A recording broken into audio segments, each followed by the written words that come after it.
brain relax to be able to go out. I am. Thank you so much. I'll tell you, though, between the rain that we've been getting and the heat and the sun that it's in between it all, I kind of almost feel like I start mowing the grass on one side, and then I look back to where I started, and it's already grown 2 inches. Like I could just perpetually keep doing this, and nothing would ever change. But those are actually moments that I try to remember and keep in my mind when winter creeps in, because I'm not a fan of winter. And it's one of those things, like when everything seems to be so dead, the yard is completely brown and gone, and the trees are just barren, and it just feels like there's no chance that anything would ever come back. I can remind myself, now I know it's there. Because every year that warm southerly wind starts to blow, and things begin to blossom, and the grass begins to green, and everything comes back to life. Every year, even in the dead of winter, no one ever walks around saying, well, that's all dead and gone, that's over, I was sad and it was nice while we had it. No, we know that the cold is going to pass, and that new life is going to come. And it's theology, really, writ large on the seasons. Every year, a new world arises from the brittle bones of winter. A constant reminder that new life is just under the surface of what it is we're able to see right now. We're going to be thinking about new life and new creation today. We're continuing our study in the Gospel of Matthew. If you have a Bible or a Bible app and would like to follow along, if you go to Matthew chapter 28. This is our second to last teaching out of this book. We've gone through the entire book, chapter by chapter, verse by verse. I hope you've been able to get something out of it. I've gotten a lot out of it. But last week we read the heartbreaking account of Jesus' crucifixion, but we saw how in each phase of Matthew's account, God was undoing the curse of the fall, that Jesus was taking the consequence of our sin onto himself as he went to that cross. And when we left off, they had removed Jesus' body from the cross and had buried him in a tomb that was donated by a rich man, Joseph of Arimathea. We also read how the religious leaders had plotted to ward off any attempts at creating a resurrection host by Jesus' disciples. So remember, they posted guards. They had the Romans post guards at the tomb. And all of that sets up what it is that we're about to read here as we come to chapter 28. So if you're there in chapter 28, we're going to begin starting in verse 1. It says, early on Sunday morning, as the new day was dawning, Mary Magdalene and the other Mary went out to visit the tomb. Suddenly there was a great earthquake, for the angel of the Lord came down from heaven, rolled aside the stone, and sat on it. His face shone like lightning, and his clothing was as white as snow. The guards shook with fear when they saw him, and they fell into a dead faint. Then the angel spoke to the women. Don't be afraid, he said. I know you're looking for Jesus who was crucified. He isn't here. He's risen from the dead, just as he said would happen. Come, see where the body was lying. Now, I know that this is a passage that normally, we read at Easter time or whatever, but remember, this is the heartbeat of the gospel. This is not something reserved for one time a year. And, we're going through this story. This is where it all is leading to, this amazing event that takes place here. The narrative returns to the women who were Jesus' disciples, these two Marys who were at his crucifixion, and now they're coming here, it says, to visit the tomb. From the other gospel accounts, we piece together, they're there to kind of finish up the job of preparing Jesus' corpse for a proper burial. They had to do it so hastily right before the Sabbath. But as they get there, the earth shifts beneath them. A light fills the scene in the form of an angel. And there's almost comedic relief here in the way that this is presented, because in response to the earthquake and the appearance of an angel that looks like lightning, the whole security detail of these tough Roman soldiers just passes out in a dead faint, in fright. Apparently, boot camp for Roman legionnaires didn't include how to handle angelic light shows. But the ladies at the tomb somehow seem to be able to remain awake and not faint. And the angel talks to them, and he tells them, don't be afraid, but rather look at how empty that tomb is that he's sitting on. It's such a quick description of something just so unexpected, so unthinkable, so impossible, so mind-blowing that happened there that morning. The angel tells them not to be afraid, but man, They're living in a whole new world in this moment where the ground won't stay put underneath their feet, where someone who was dead hasn't stayed dead like he was supposed to, like every other person before him had done all through history. That's unsettling stuff. That is a new world to them. And here's something I want to point out, that the NLT, which is what we're reading from, the New Living Translation, it is a dynamic equivalence translation. And what that means is it's not a literal word for word. They're not translating every Greek word that's in the text, but they're actually giving us the idea, the meaning behind what the Greek text is trying to say. I'm someone who really appreciates a dynamic equivalent. I think it's really good for reading the Bible and getting through it. So it helps you if you're reading the narrative and trying to understand it. However, in cases like verse 1 of this chapter, it kind of messes up what Matthew was trying to achieve with his writing. I can almost hear him saying to the translators as they're coming up with this, going, no. Okay.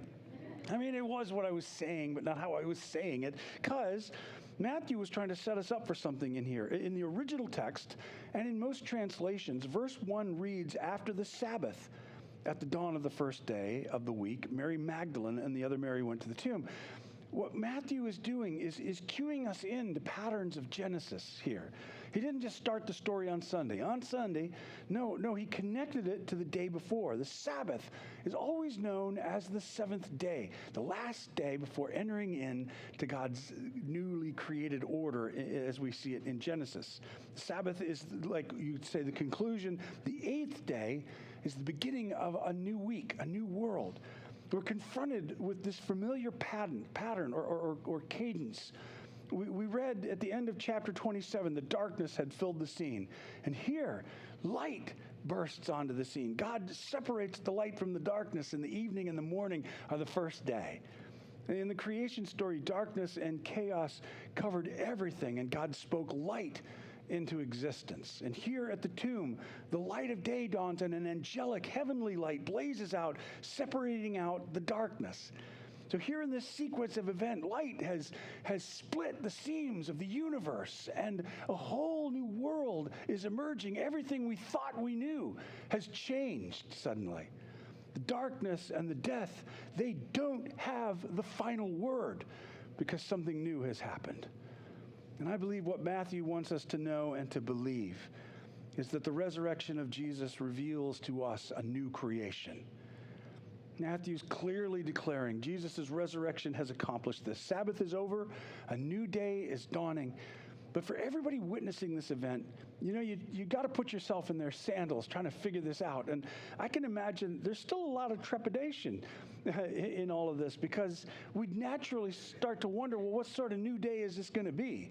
Like, what kind of new world are we looking at now? What will this resurrected Jesus do? And what will this new creation have in store for them?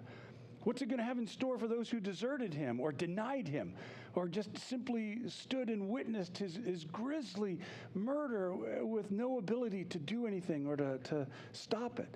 Is this going to be a day of reckoning?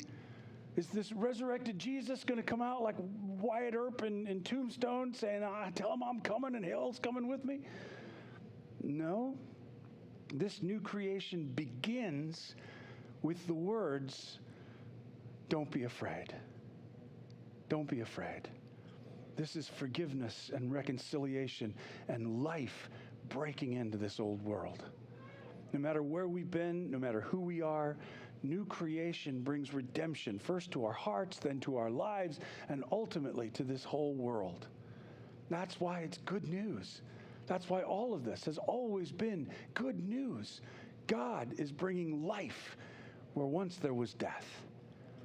Okay, well, the angel gives more instructions. We'll pick back up verse 7. The angel is still talking, and he says, and now go quickly and tell his disciples that he's risen from the dead, and that he's going ahead of you to Galilee. You'll see him there. Remember what I've told you. The women ran quickly from the tomb. They were very frightened, but also filled with great joy. And they rushed to give the disciples the angel's message. And as they went, Jesus met them and greeted them. And they ran to him and grasped his feet and worshiped him. Then Jesus said to them, don't be afraid. Go tell my brothers to leave for Galilee, and they will see me there. Okay, so the two Marys are the first one who are ones ever given the very first commission to go and declare the good news. That Jesus is risen. So they go off to instruct the other disciples about what it is they've experienced, what they were told. And they're frightened but joyful. I love that that's described that way, just full of the strange and complex emotions that they would have as they're trying to process this impossible event. But as they're on the way, they run straight into Jesus. Hey, he says. But then he repeats the first words of new creation. Don't be afraid. And then he repeats the instructions that the angel gave. Go to Galilee and you'll see me there. So this section gets bracketed by this repeated phrase and repeated instruction. Don't be afraid. Go back to your familiar world and I'll meet you there with this new world. Jesus rising from the dead was not just some divine stunt. Not something that the first witnesses saw and just were like, whoa, that was really something. I got to go back to work. I'll see you at temple on Sunday or Saturday or whatever. No, this changed everything. This brought heaven into the world in alarming new ways, and we get included in all of it. And what I believe we're learning here is that new creation is present and expanding in our world as we see it now. Eugene Peterson wrote in one of the books one of his books that he relied on the promise of verse 10 from this chapter a lot in his ministry. When he'd find himself facing some really difficult situation, like visiting somebody with a serious illness in the hospital or whatever, he'd pray a version of verse 10 saying, Jesus, you're going ahead of me to that hospital room. I'll see you there. And I've been following his example for years now, and I've found that it never fails. In those times when I'm afraid or I feel so incapable of any sort of ministry, Jesus does meet me in those spaces. And he's present and active, bringing new life and new hope into those spaces. It's all around us. Jesus is telling us not to be afraid. He's assuring his followers he'd meet us. He'll meet us in our old familiar world. And that makes us then the beneficiaries of this resurrection life. We're surrounded by God's grace. We're drawn into this ongoing journey of wholeness. Our very lives become the evidence of resurrection and new creation. When I look at my life now compared to what it was before I knew Jesus, it's phenomenal. I wish there was some way of trying to explain to you the difference in it all, but I don't have a good frame of reference for it, but it's unbelievable. And I know that it may seem like the same old broken world that we're living in, but resurrection changes everything. Resurrection tells us that Jesus wasn't just another holy man who finally got overwhelmed by the powers that be. History's full of those sad stories. Jesus risen from the dead is an entirely different thing. He's now revealed as God the Son, come to earth to redeem creation so that heaven now will reemerge in earth. We're the ongoing evidence of his active and expanding redemption in this world. That's why our lives mean something. That's why it matters how it is that we even comport ourselves in this world. Because we're the evidence. We're the walking proof that Jesus is risen and he is Lord and he's making all things new. Our lives were never meant to just be business as usual with a little bit of religious decoration on it. For us, we're followers of Jesus. Resurrection, it can't be just some abstraction in our minds, something that, we believe in as part of our doctrines, but it's not really, it's peripheral to my real life. Resurrection is the core of who we are right here, right now. It gives meaning and direction to life. It enables us to confidently face the troubles of this familiar world of suffering and death, because that empty tomb has robbed death and the grave of their power over us. Through the resurrection of Jesus, all the possibilities of God's healing rule are unleashed in this broken world. And so no matter how bad things may get, resurrection will overwhelm it. As Paul said in Romans chapter 8, the Spirit of God who raised Jesus from the dead lives in you. And just as God raised Christ Jesus from the dead, he will give life to your mortal bodies by the same Spirit living within you. There's a promise in that Jesus rose from the dead, and because he rose, we too will rise from the dead. Death has no power over us. That's the hope that fuels our lives. New creation is present and expanding as we hold on to Christ, even in this world that seems so broken. All right, well, finishing up here this morning, the scene shifts. Verse 11, as the women were on their way, some of the guards went into the city and told the leading priests what had happened. A meeting with the elders was called, and they decided to give the soldiers a large bribe. They told the soldiers, "You must say Jesus' disciples came during the night while we were sleeping, and they stole his body. If the governor hears about it, we'll stand up for you so you don't get in trouble." So the guards accepted the bribe and said what they were told to say, and their story spread widely among the Jews, and they still say it today. So there's a really interesting, and it's an intentional pattern that Matthew plots out from the last part of chapter 27 into the first part of chapter 28. It's not a chiastic structure, but it's sort of a pattern of reversal, you could say. When chapter 27 closes, there's darkness and an earthquake, and Jesus dies, and the religious leaders scheme to stop Jesus' influence. In chapter 28, there's light and an earthquake, and Jesus is alive, and the religious leaders plot to stop Jesus' influence. So I guess there's a reversal for everything except for the religious elite in this whole thing. But Matthew tells this story of the religious leaders bribing the soldiers to spread this false narrative. And he says, he's telling this because he said that story is persisting even to this day. In other words, in Matthew's day, when he's writing this, that story is circulating around as a way to debunk what they're talking about. So he's kind of like, in case you heard the story that the guards told you, let me tell you what the real story was and set the record straight. But here's the thing.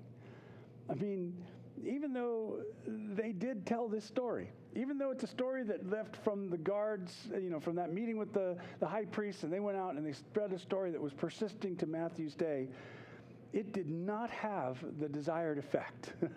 The declaration of Jesus' resurrection did not end with those soldiers telling that story, because Jesus rose from the dead.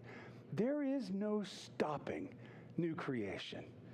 And that's the truly amazing thing about this to me. Some rabbi in the backwaters of Palestine, it's a person and a place that was unknown to the majority of the rest of the world.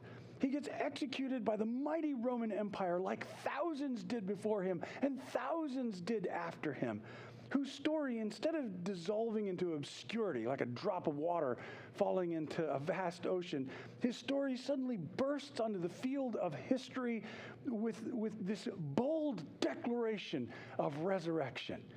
And the followers of this rabbi begin to multiply, and they spill the banks of the Levant and into Asia Minor and into Greece and through the streets of Rome herself, so that 300 years after this event, the Roman emperor himself would declare himself a follower of this rabbi and claim that Christianity was the state religion of Rome. The claim of resurrection poured down through history, transforming and changing the world to us here today, 2,000 years later, telling the story of resurrection one more time. How could we ever calculate the lives that have been impacted and changed for the better because of this declaration that Jesus rose from the dead? The spin from the religious leaders didn't work, and nothing has ever worked to ever try and stop this message that Jesus rose from the dead. Nothing has ever worked in stopping the spread of this new life. What are you afraid of today? What YouTube video got you in a twist because, Christianity hangs in the balance? It does not. It does not. Because Jesus rose from the dead, there is no stopping new creation. Now death itself has no power over us, because the one who forgave us through blood has overcome this world, and he promises that we'll see him at work because he's loose in the world. And he promises that death is not the end for us. It is not the end. Earlier in Matthew, he made it clear that his execution wouldn't be the end of things, but something new and unexpected would come from it. And he was speaking of resurrection, and Jesus is inviting us into the power of resurrection. And every good thing that happens, every action that leads to the flourishing of life, every impulse that transcends and rises above the meanness and brokenness of this world is a glimpse of something hidden. It's a reminder of how things will ultimately be, like those warm Gulf winds blowing in at the beginning of spring, because God hasn't given up on this old world. And even in this present darkness, in the sweat and the dirt and the blood of our trials, even though the world still seems broken in economic hardships and wars and diseases and death, God is forming redemption and new creation because Jesus rose from the dead. Resurrection declares it, and nothing is going to stop it. God is making all things new. Jesus Christ has risen. There's no going back from what was started when that stone was rolled away from that tomb. There's no going back from that. It moves forward, ever onward, ever expanding, and new life grows. It grows in my heart. It grows in yours. And as we demonstrate the goodness of God in the world where he's placed us, it continues to expand and to grow ever more. We're part of a revolution that started 2,000 years ago. It's an amazing revolution where suddenly heaven is getting reunited with earth. And all the promises of God restoring all things are realized in how our hearts are restored. And one day, this whole world will feel the impact of that empty tomb. So this morning, we're going to celebrate new creation through the communion ceremony, where we remember the sacrifice that made this possible, that made this new creation a reality. And we'll be using the symbols of Jesus' death and in the bread and in the wine, or in the cup in our instance. When Jesus gathered with his disciples, it was to celebrate the Passover meal as best as we can put together. And in that Passover meal, Jesus took two elements from it and he repurposed them. The Passover meal was a covenant meal, reminded the Israelites, no matter where they were in life, no matter what was going on, it reminded them of who they were and who they belonged to and where this was going. And Jesus took it one step further and repurposed it into this covenant meal that reminds us, the followers of Jesus, who we are, who we belong to, and where we're going. Because God so loved the world that he gave his only Son, that whoever would believe on him wouldn't die, but have eternal life. God didn't send his Son into the world to condemn the world, but that through him the world might be saved. And that's what this is all about. Jesus took the cup of redemption at the end of the ceremony and he said, drink this. I got that backwards. He took the epikomen bread, the bread. At the end of the ceremony, he said, eat this. This is my body, which is given for you. Forecasting that he was going to the cross to bear the consequence of our sin, like we looked at last week. And then he took the cup of redemption at the end and said, this is my blood. I believe he means emblematic of my blood. And this is a new covenant, he said, a new kind of relationship with God in his sacrifice that he made for us. Not dependent on how well we can keep a static set of laws, but based solely on the fact that he so loved us, that he provided this way for us to come back to the garden, back to the tree of life, back to the hope that we have as image bearers of God. And so that's what we'll be doing today. We've got a table here in the front and a table in the back. I'm going to pray over the elements here. The band's going to play a song. Feel free to come on up. We've got, if you've got any food allergies, we've got bread for that as well. And we'll take the cup and the bread, take it back to your seat. Maybe you'll be with a group of people. Maybe you'll be by yourself. Maybe a few of you want to huddle together or whatever. But when you take this, just remember, this is emblematic of God's love for us. This body that bore the curse away, this blood that reconciled us to God through the forgiveness of sins. Take these things, remembering his love for us, and then let's show that love to one another as the proper response. Right on? All right, let's pray over these. Father, we thank you for what it is that you've provided for us, what we couldn't do for ourselves.